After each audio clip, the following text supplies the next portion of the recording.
Alexander the Great, the boy who became a god, reading and published by Mr. Books.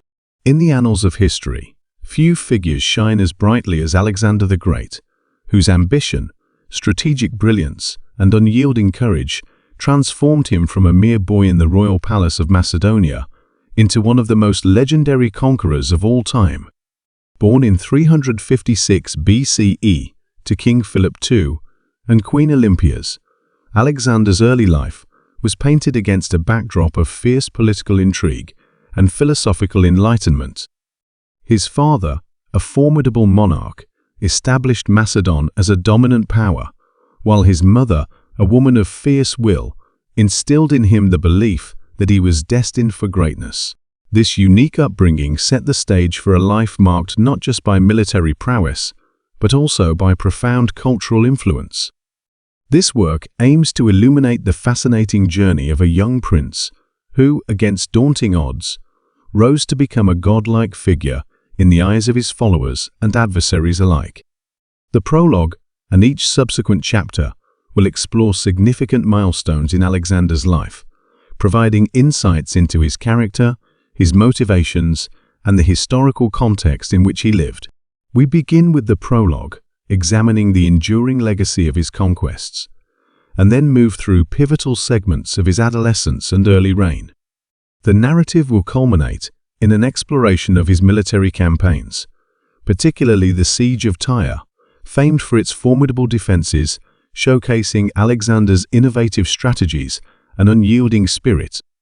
As we delve into the Siege of Tyre in Chapter 6, we will witness the resilience and tenacity that characterized Alexander's approach to warfare, revealing how these traits not only secured his victories, but also solidified his reputation as a deity among men.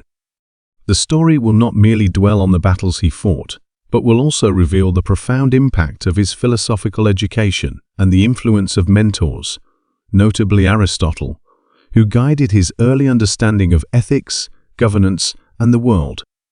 The epilogue will reflect on the legacy that Alexander left behind, an empire that stretched from the shores of Greece to the vast expanses of India, intertwining cultures, philosophies, and peoples in a manner that has echoed through subsequent centuries.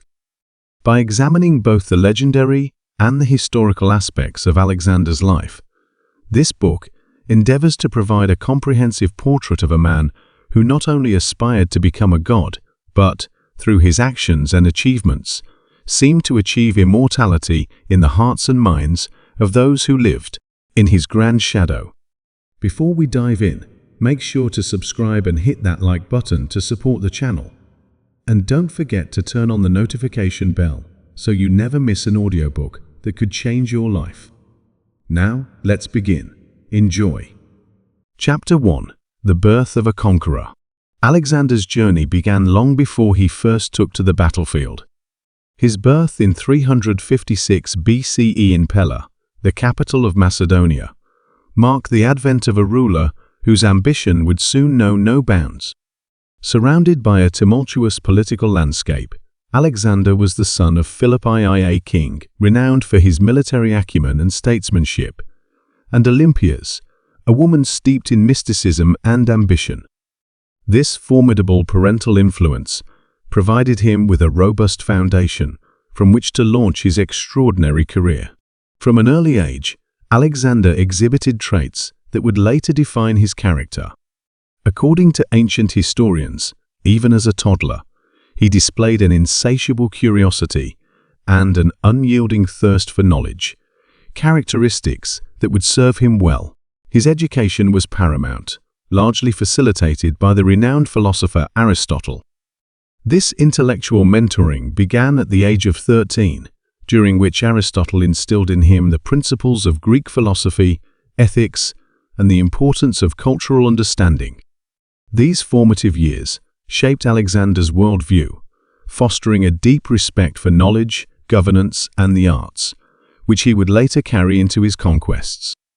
However, it was not just intellect that primed Alexander for greatness. It was also his innate charisma and leadership qualities. His early experiences in the Macedonian court, characterized by fierce rivalries and political maneuvering, taught him the value of strategy and the importance of alliances. His father's efforts to unite the fractious tribes of Greece underscored the necessity of diplomacy, an area in which Alexander excelled through his natural charm and persuasive abilities. Simultaneously, Alexander was exposed to the harsh realities of power and violence from a young age. Witnessing his father's military campaigns, he learned the value of discipline and the intricacies of battle strategy. These experiences, combined with tales of heroic figures from Greek mythology, fueled Alexander's imagination and ambition. He was not merely a spectator in his father's world, but an eager participant, yearning to carve his own legacy in the annals of history. The turning point in Alexander's life came following the assassination of his father in 336 BCE. At just 20 years old, he ascended to the throne amidst political chaos and unrest. His immediate challenge was to quash dissent among the factions that sought to undermine his rule. Demonstrating tremendous resolve, Alexander swiftly neutralized threats from former allies and established his authority over the Macedonian throne. In a series of decisive actions, he secured his power base, ensuring that any challenge to his reign was swiftly quelled.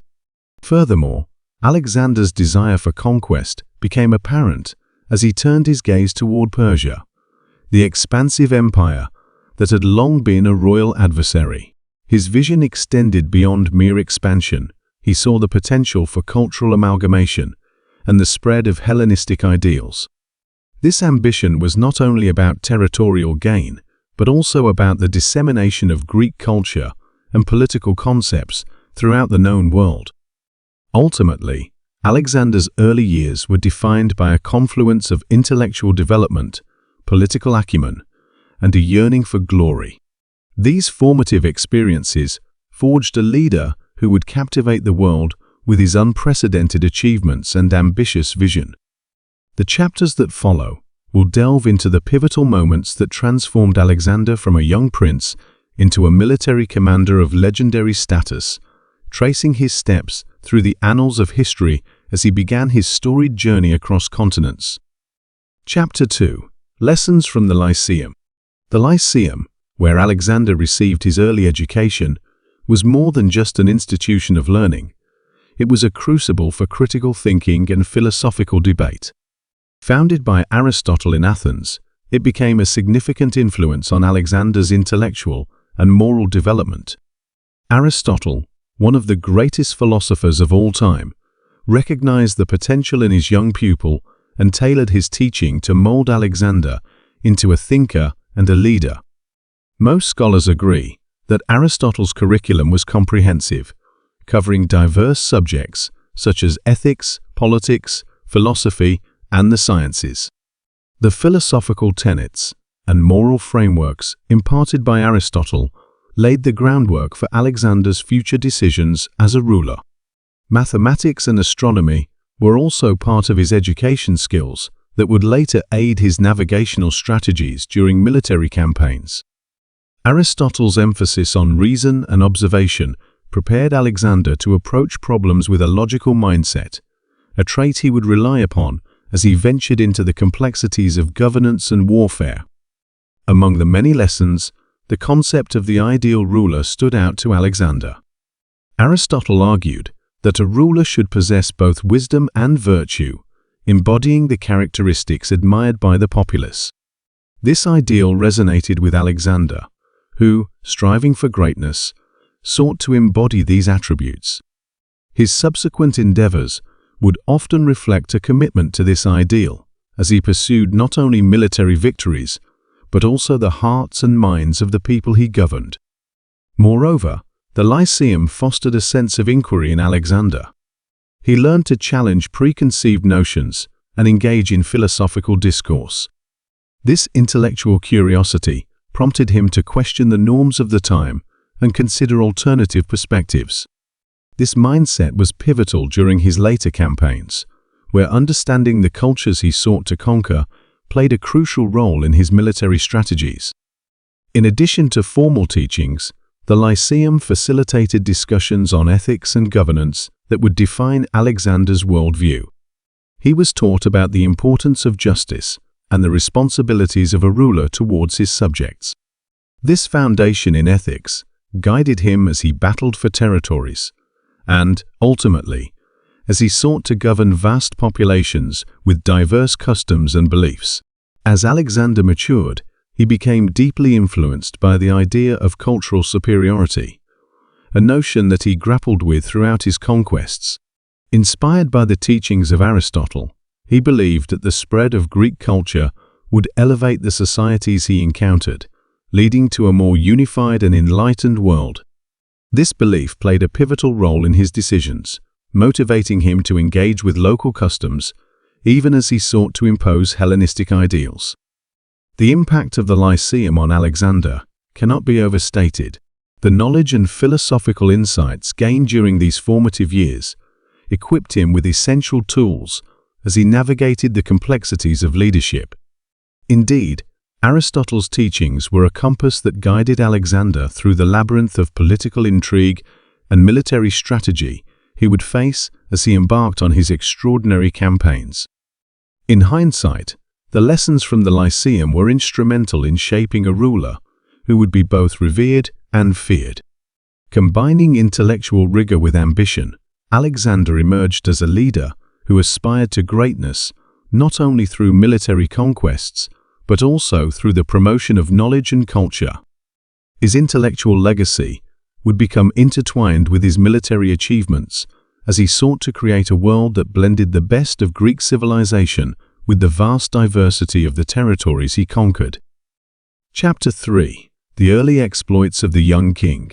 As Alexander ascended to the throne of Macedon, the geopolitical landscape was fraught with challenges and opportunities.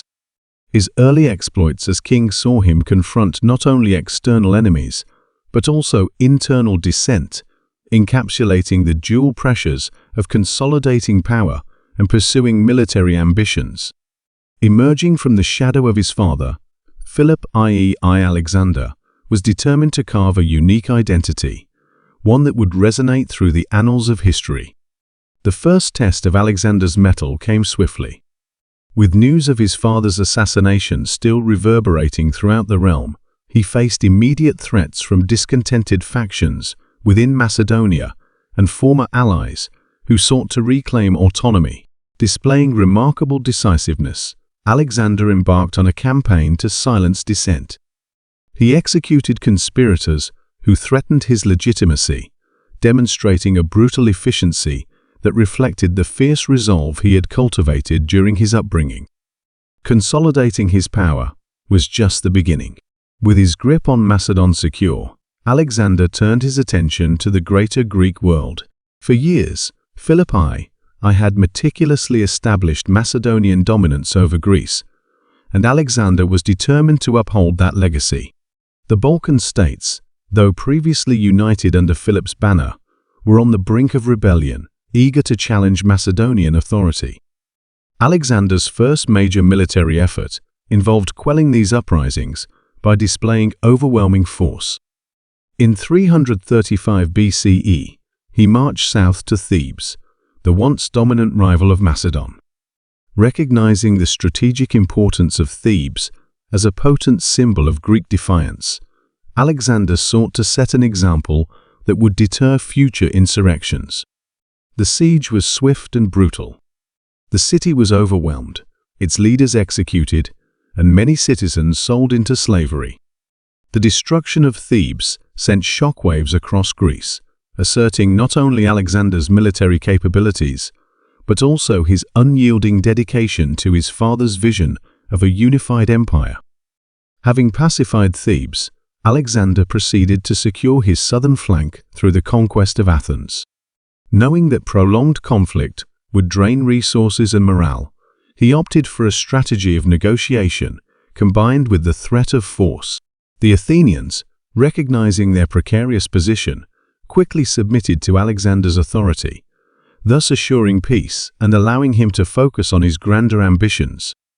His approach toward Athens would set the tone for how he interacted with the city-states of Greece, balancing diplomacy and military strength. With Greece largely under his control, Alexander's eyes turned towards the east, the vast Persian Empire, which stood as both a formidable challenge and an enticing opportunity for glory. His ambition was not merely to expand his territory, but to avenge the past, when the Persian army had invaded Greece during the Greco-Persian Wars. This deeply ingrained desire for retribution and expansion became the crucible for Alexander's larger-than-life persona. In 334 BCE, Alexander crossed into Asia Minor, embarking on the campaign that would alter the course of history. His forces engaged the Persians for the first time at the Battle of Granicus, where strategic brilliance and boldness would define the young king's military prowess. The battle was a critical turning point, not only securing Alexander's position among his troops, but also cementing his reputation as a military leader of extraordinary capability. His victory at Granicus marked the beginning of a series of stunning military successes that would soon follow. Throughout these early exploits, Alexander displayed a leanness of focus and determination that belied his age. He wielded power with an iron fist, yet simmered with an underlying charisma that attracted soldiers and allies alike. As he navigated through these initial challenges, his legendary ambition was ignited, propelling him along a path that would soon see him ascend to the pantheon of historical greatness.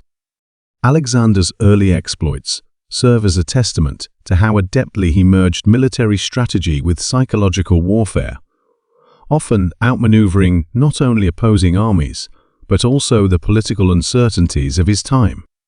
These moments of decisive action set the stage for the monumental challenges he would face in the broader context of his campaigns against Persia and beyond.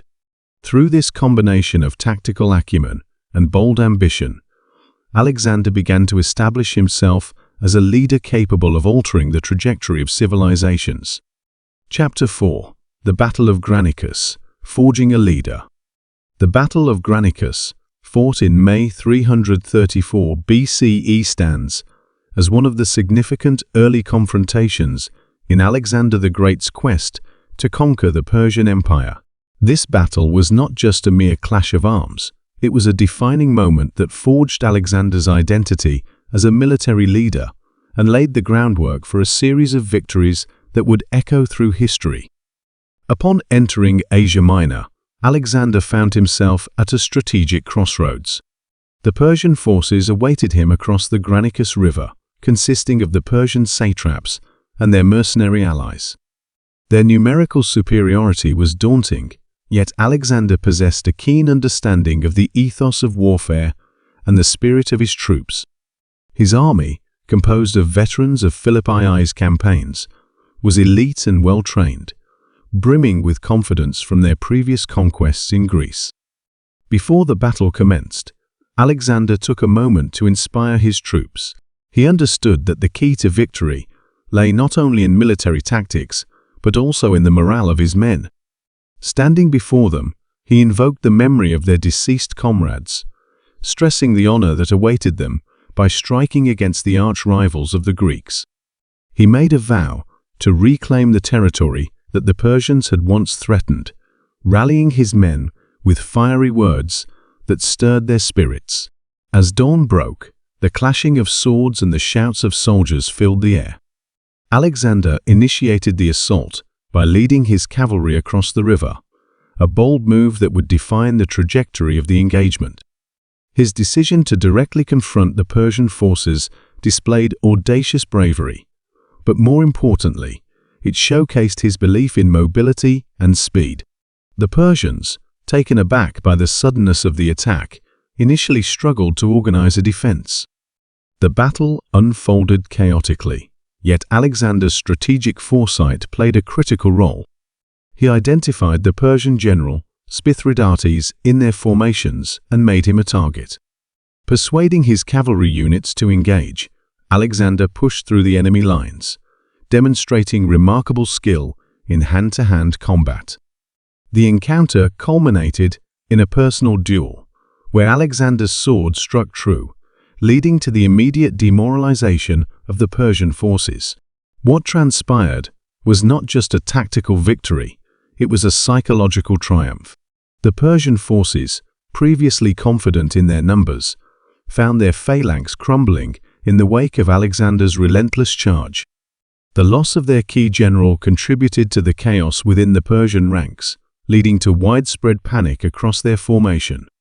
The outcome of Granicus solidified Alexander's reputation as a formidable force and earned him the undying loyalty of his troops. Following the rout of the Persians, Alexander's forces moved swiftly to capitalize on their victory. He demonstrated not only military brilliance, but also strategic wisdom by securing key Persian cities along the coast of Asia Minor. Each city that fell under his control reinforced his standing among the Greeks, who began to see Alexander as a liberator rather than an invading force. His strategic acumen culminated in a series of negotiations with local populations, often resulting in voluntary submissions and alliances that further his cause. The aftermath of the Battle of Granicus also saw Alexander engaging in a vital sanction of public relations. Understanding the value of narrative in the ancient world, he worked to cultivate an image as a heroic figure destined for greatness. He cast the encounter as a battle for freedom from Persian oppression, a narrative that resonated with the Greeks and inspired further support for his campaign. Additionally, Granicus served as a learning experience. While Alexander's victory was unequivocal, it highlighted the need to refine tactics in future encounters. He recognized the importance of integrating light infantry and archers into his cavalry formations, a move that would mitigate the often unpredictable nature of warfare. His initial brush with large-scale combat reinforced a crucial adage: adaptability is essential for sustenance in warfare. In retrospect, the Battle of Granicus not only showcased Alexander's military ingenuity, but also marked his transformation into a legendary figure of history. The event propelled his career forward, laying the foundations for subsequent victories against the formidable Persian Empire. With each triumph, he solidified his reputation, enabling him to transcend the ordinary limits of kingship into the realm of deity. As Alexander continued to conquer new territories, the lessons learned at Granicus would accompany him, guiding his actions and strategies as he ventured onward. His path was clear. Not only would he expand the frontiers of his empire, but he would also carve a destiny that would immortalize him as one of history's true titans. The legend of Alexander, the boy who became a god, was just beginning to take shape. Chapter 5. The Siege of Tyre, an Unyielding Spirit. The Siege of Tyre, conducted over the course of 7 months in 332 BCA, stands as one of the most remarkable undertakings in Alexander's military career. Tyre, a city located on an island off the coast of modern-day Lebanon, represented a significant logistical and strategic challenge. The city was renowned for its formidable fortifications, maritime prowess, and wealth, making it a jewel in the crown of Persian interests in the region. For Alexander, the siege was not merely a military endeavor. It was a test of his ingenuity, perseverance, and tactical brilliance. Arriving at Tyre after a string of successful campaigns in the Levant, Alexander immediately recognized the importance of capturing the city. Not only would it secure his supply lines and provide a crucial harbor for further operations against the Persian Empire, but it also symbolized the power of Hellenistic influence over a region heavily under Persian dominion. The stakes were high, and Alexander understood that the conquest of Tyre would send a potent signal to friend and foe alike. As he approached the island city, Alexander found his forces faced with a well-prepared adversary. Tyre's defenses were exceptional, with massive stone walls rising high above the sea, rendering any conventional assault nearly impossible. The Tyrians, confident in their fortifications and supported by a robust naval fleet, prepared to defend their city with unwavering resolve. Faced with these challenges, Alexander displayed remarkable adaptability. Instead of abandoning the siege or relying solely on traditional military tactics. He opted to employ a multifaceted approach that leveraged both military ingenuity and engineering prowess. One of his most audacious decisions was to construct a causeway, a massive earthwork that would allow his troops to approach the city's walls directly. This endeavor not only highlighted Alexander's tactical vision, but also his commitment to ensuring that the siege would succeed. The construction of the causeway, spanning nearly half a mile across the water, was a monumental task. Alexander's men worked tirelessly, transporting stones and rubble to build a secure path to the city. As laborers toiled under the elements, they faced constant harassment from Tyrian archers and naval forces attempting to thwart their efforts. However, Alexander's presence on the ground inspired his troops to persevere, showcasing his leadership and unyielding spirit. With the causeway completed and a more direct assault now possible, Alexander turned his attention to the city's defenses. The Tyrrhenian navy remained a significant factor in the siege, harassing his men and attempting to resupply the city. Displaying tactical acumen once again, Alexander sought to neutralize this threat. He forged alliances with neighboring city-states, securing a contingent of ships that would allow him to match the power of Tyre's fleet. The combination of naval engagements and land assaults soon tilted the balance of power. As Alexander's ships entered the fray, they effectively controlled the waters surrounding Tyre, disrupting the city's supply lines and limiting its ability to receive reinforcements.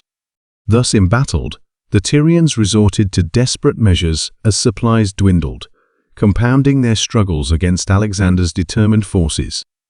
Despite these difficulties, the siege's harsh realities took their toll on Alexander's army as well.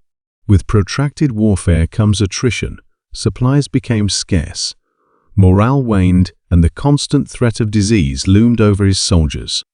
Nevertheless, Alexander's resolve was infectious, and through his charismatic leadership, he motivated his troops to remain steadfast in their commitment to the cause. Finally, after months of hardship and fierce fighting, the tide of the siege began to turn. Alexander's relentless assaults and strategic maneuvers ultimately led to the breach of Tyre's formidable walls. Once inside the city, the battle quickly turned chaotic. The unyielding spirit of the defenders clashed violently against Alexander's disciplined troops, leading to fierce street-to-street combat. This phase of the siege was bloody and brutal, with heavy casualties on both sides. Ultimately, the fall of Tyre on July 29, 332 BCE marked a decisive victory for Alexander. Having captured the city, he ordered the execution of prominent leaders and the enslavement of thousands. However, his approach also revealed a more complex aspect of his character. While ruthless, he also recognized the value of integrating the inhabitants of conquered cities into his expanding empire. Alexander established a new civic order, allowing those who pledged loyalty to him to thrive under his rule.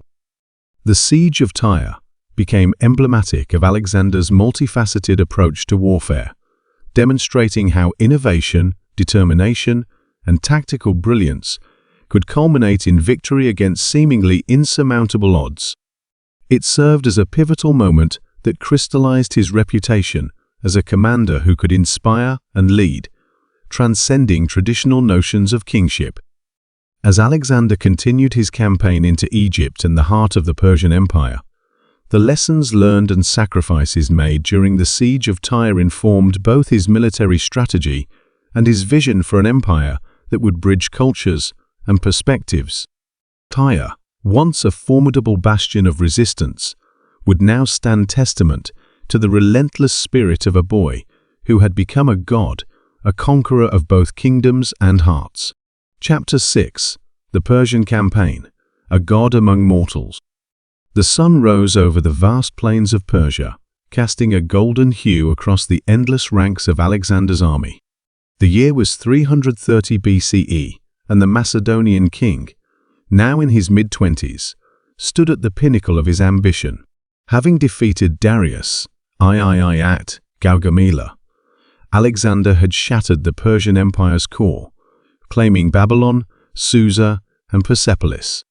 Yet, his heart burned with a fire unquenched, driven by a vision that transcended mortal limits to be a god among men, to unite the known world under one rule. The Persian campaign was no mere conquest. It was a crucible that forged Alexander's legend.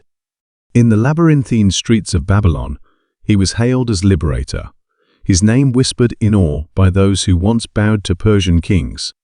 In Persepolis, the heart of Achaemenid power, he burned the palace of Xerxes, a symbolic act of vengeance for the Greco-Persian wars.